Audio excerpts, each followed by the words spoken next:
দেবস্মিতার বিয়ে হয় তার থেকে বয়সে ছোট এক ছেলের সঙ্গে। কিন্তু দেবস্মিতা সেই বিয়েতে কোনোভাবেই রাজি ছিল না, কিন্তু সে বাধ্য হয়ে বিয়েটা করে। আর বিয়ের পর থেকেই দেবস্মিতা তার শাশুড়িমা এবং শ্বশুরমশাইকে সবসময় উল্টোপাল্টা কথা বলে।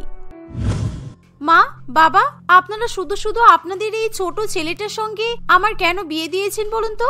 আপনাদের ছেলে তো সংসার বলতে এখনো পর্যন্ত কিছুই বোঝে না, তবুও আপনারা এত তাড়াতাড়ি ওর সঙ্গে আমার বিয়ে দিয়েছেন কেন? কি দরকার ছিল বলুন তো আপনাদের?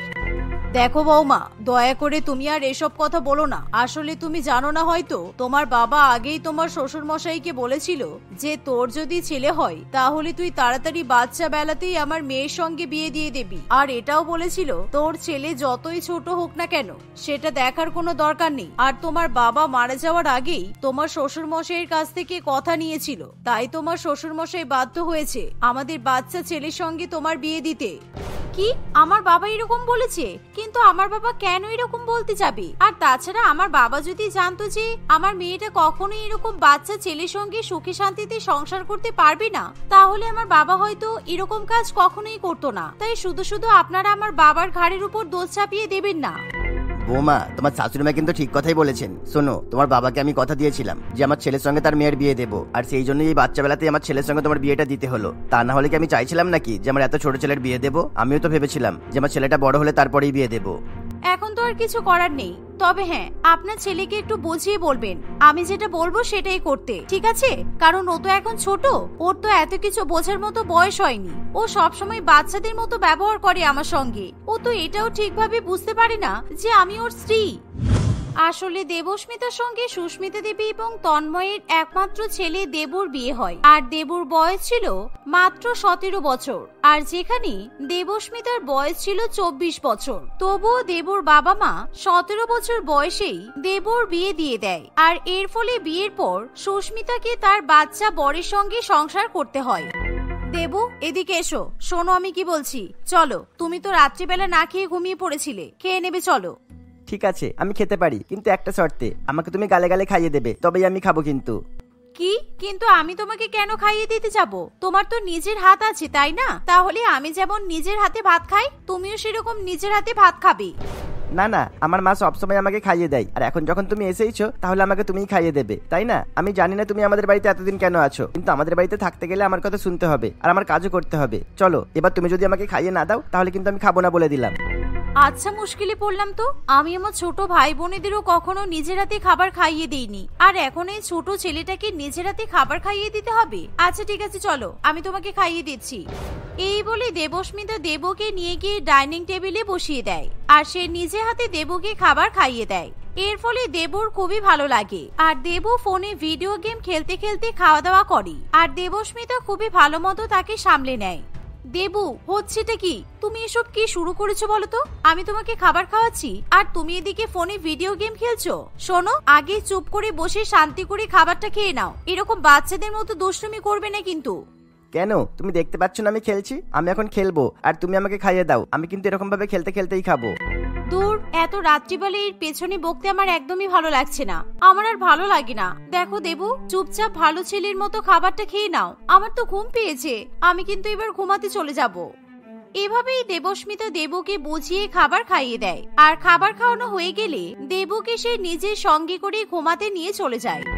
বলছি, আমি তোমার মায়ের কাছে ঘুমাই, আমি তোমার কাছে কেন ঘুমাবো? আমাকে আমার মায়ের কাছে রেখে এসো। চলো, আমি তোমার কাছে ঘুমাবো না।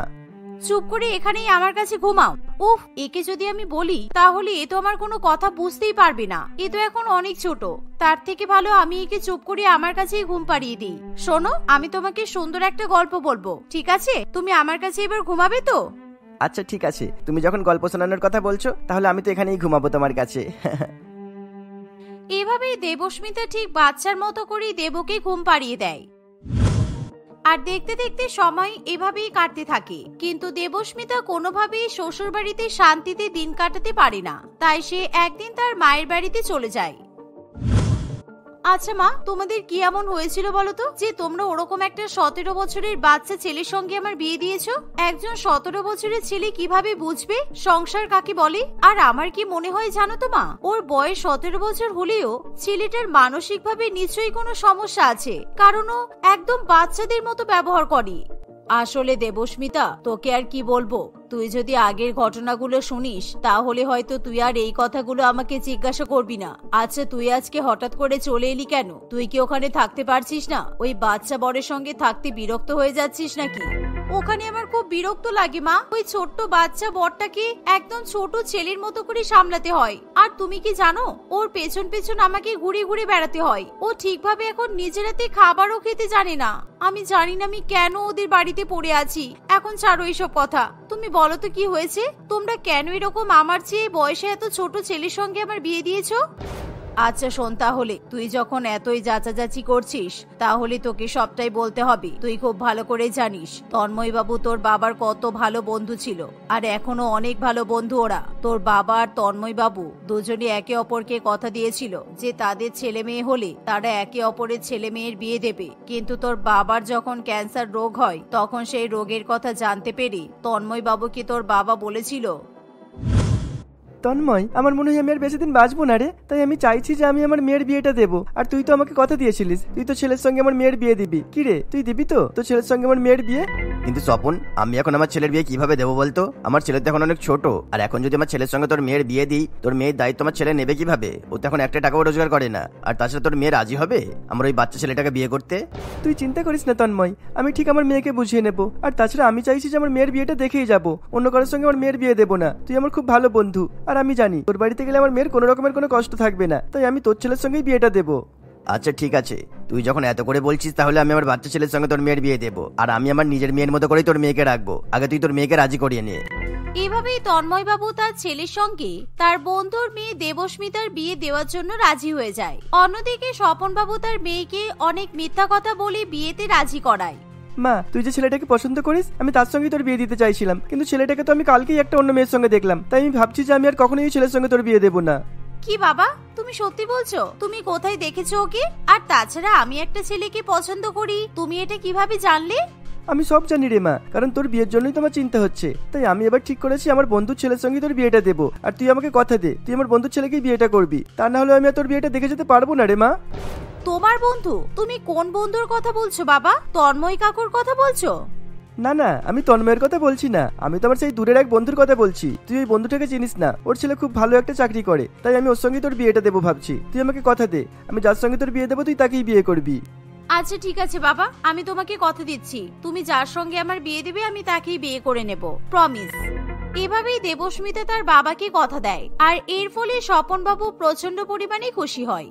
এভাবেই স্বপন বাবু দেবস্মিতা থেকে বয়সে ছোট ছেলের সঙ্গে তার বিয়ে দেয়। আর এমনকি তাদের বিয়ের পরপরই দেবস্মিতার বাবা মারা যায়। এভাবেই দেবস্মিতার মা তার মেয়েকে দেবস্মিতা এবং দেবর বিয়ের পেছনে কি কারণ ছিল সেটা ব্যাখ্যা করার চেষ্টা করে। কিন্তু তাদের বিয়ের পেছনে এমন এক সত্যি কথা ছিল যেটা দেবস্মিতার মা এখনো পর্যন্ত লুকিয়ে রাখে। এভাবেই কয়েক সপ্তাহ কাটে, আর একদিন দেবু তার মা এবং বাবাকে নিয়ে দেবস্মিতার সঙ্গে দেখা করতে আসে। আচ্ছা, তুমি আমাদের বাড়ি যাওনি কেন গো? আমি তোমার জন্য অপেক্ষা করছিলাম। তুমি রাত্রেবেলা আমাকে গল্প শুনিয়ে ঘুম পাড়িয়ে দাও, আমাকে খাবার খাইয়ে দাও, তাই তো আমি তোমাকে খুব মিস করছিলাম। কি ব্যাপার, আপনারা এখানে কেন এসেছেন? আর হ্যাঁ, আপনারাও আমার একটা কথা শুনে রাখুন, আমি আর আপনাদের বাড়িতে যাব না। আমার সঙ্গে তো আমার বাবা অনেক বড় অন্যায় করেছে, কারণ আমাকে না বলেই বাবা এই ছোট বাচ্চা ছেলেটার সঙ্গে আমার বিয়ে দিয়েছে। তাই আমি ভেবেই নিয়েছি বাবা যা ভুল করেছে করেছে, আমি আর কিছুতেই এরকম ভুল করব না। আমি আপনাদের বাড়িতে যেতে চাই না। বৌমা, তোমার কাছে আমরা হাত জোর করে রিকোয়েস্ট করছি তুমি চলো আমাদের সঙ্গে, তা না হলে আমি এই কয়েকদিনের মধ্যেই দেবুকে নিয়ে একেবারে ঝালাপালা হয়ে যাচ্ছি। কারণ দেবু তো এখন আমার কাছে কোনো খাবারই খেতে চায় না, আর নিজের হাতে দেবু তো খাবার খেতেই পারে না, সব সময় তোমার কাছেই ও খাবার খায় আর তোমার সঙ্গেই ঘুমায়। ও এখন আমার কাছে থাকতেও চায় না, আর আমার হাতে খাবার খেতেও চায় না, সব সময় শুধু তোমার কথাই জিজ্ঞাসা করতে থাকে। তুমি যাবে না কেন বলছো আমাদের বাড়িতে? তুমি চলো আমাদের বাড়িতে, তা না হলে আমি মায়ের হাতের খাবার খাবো না, আর মায়ের কাছে ঘুমাবো না। তুমি যদি না যাও তাহলে আমি কিন্তু এখানেই থেকে যাবো তোমার সঙ্গে। দেবুর মুখে এমন কথা শোনার পরও দেবস্মিতা দেবু এবং দেবুর পরিবারকে সেখান থেকে চলে যেতে বলে। কিন্তু দেবুর বাবা মা দেবস্মিতাকে বারে বারে রিকোয়েস্ট করতে থাকে, আর তাদের এরকম ব্যবহার দেখে কবিতা দেবী বলে, দেবস্মিতা আমাকে ক্ষমা করিস মা, আসলে ভুলটা আমারই ছিল। আমি তোর বাবাকে জোর করেছিলাম যে এরকম বাচ্চা ছেলের সঙ্গেই তোর বিয়ে দিতে, যাতে তুই এরকম এক বড় ধনী পরিবারে গিয়ে আমাদেরকেও কিছু টাকা পয়সা পাঠাতে পারিস। আসলে আমি ভেবেছিলাম তোর বাবার চিকিৎসার জন্য আমাদের অনেক টাকার প্রয়োজন পড়বে, তাই আমি ওই বাড়ির সঙ্গে তোর সম্বন্ধ গড়ে তোলার চেষ্টা করেছিলাম, আর আমি সফল হয়েছিলাম। কিন্তু তোর বাবা তো তোর বিয়ের পরেই মারা গেল। এখন আমি তোর ধনী শ্বশুর বাড়ি থেকে টাকা পয়সা নিয়ে কি করব? কি তুমি এসব কি বলছো মা? তুমি এটা কি করে করতে পারো? আমি তো ভেবেছিলাম শুধু বাবাই আমাকে জোর করেছে, কিন্তু এখন আমি বুঝতে পারছি তুমি আমার মা হয়ে শুধুমাত্র টাকার লোভে আমাকে বিক্রি করে দিয়েছো, শুধুমাত্র টাকার জন্য। তুমি কি ভেবেছিলে মা আমি ওই বাড়ির বৌমা হয়ে গেলে ওই বাড়ি থেকে তোমাদেরকে টাকা পাঠাবো? তুমি টাকার লোভে এরকম জঘন্য কাজ করতে পারলে? আমাকে ক্ষমা করে দে, আসলে আমি সত্যি অনেক বড় ভুল করে ফেলেছি। আর হ্যাঁ, তুই ভাবিস না যে আমি নিজের জন্য এই কাজটা করেছি। আসলে তুই তো জানিস আমাদের কেমন অভাবের সংসার, আর তোর বাবা অসুস্থ হয়ে পড়ায় কোনো কাজকর্মও করতে পারতো না। সেই জন্য আমি শুধুমাত্র তোর বাবার চিকিৎসার খরচের জন্যই তোর এরকম একটা বাচ্চা ছেলের সঙ্গে বিয়ে দিয়েছি। তুই আমাকে ক্ষমা করে দে মা। আমি তো ভেবেছিলাম আমি এখান থেকে ওই বাড়িতে আর যাবো না, কিন্তু আমি ভুল ভেবেছিলাম। তোমরা সবাই আমাকে ক্ষমা করে দাও। আর দেবু, তুমি চলো আমার সঙ্গে, আমি তোমার সঙ্গে তোমাদের বাড়িতেই থাকবো। আর তুমি চিন্তা করো না, আমি আগে যেরকম তোমার দেখাশোনা করতাম তেমনই তোমার দেখাশোনা করব, আর আজ থেকে তোমার আর কোনো অসুবিধা হবে না। এই বলে দেবস্মিতা আবার তার শ্বশুর বাড়িতে ফিরে যায়। আর কিছুদিনের মধ্যেই দেবস্মিতা জানতে পারে দেবুর মানসিকভাবেও কিছু একটা সমস্যা আছে। তাই তারা সবাই মিলে দেবুকে ভালো ডাক্তার দেখাতে শুরু করে। আর 18-19 বছর হতে না হতেই সাংসারিক চাপে পড়ে দেবু অনেকটাই ম্যাচিউর হয়ে ওঠে। আর এভাবেই দেবস্মিতা তার চেয়ে বয়সী ছোট বর অর্থাৎ বাচ্চা বরের সঙ্গে হাসি খুশি সংসার করতে থাকে।